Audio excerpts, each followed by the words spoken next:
Mga idol, 3 araw na lang ay makikipagdigma na si Cuadro Alas sa kanyang makakalaban na si Kinosuke Kameda. Subalit kapansin-pansin na nagsusuot pa rin ito ng sunasot. Ani ng mga kalaban ni Casimero na si Kameda, ipakamalaki pa rin ang timbang nito dahil hanggang ngayon ay nagkasuot pa rin ito.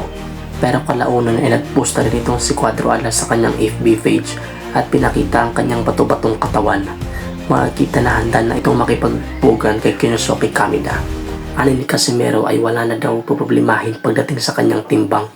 At sana ito'y totoo na nga. Dahil alam naman natin na si Kinosuke Kameda ay isa sa pinakamaangas na naging kalaban niya. Na siya daw ay mabagal at walang lakas sumuntok, ani ni Kameda.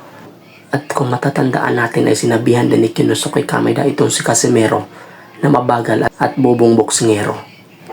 Kaya't kung maaari si General Casimero ay magpamalas ng napakaganda at impresibong laban para mapatunayan kay Kinosuke Kameda na mali ang kanyang sinabi at puro lang ito salita. Hanggang dito naman tayo mga idol.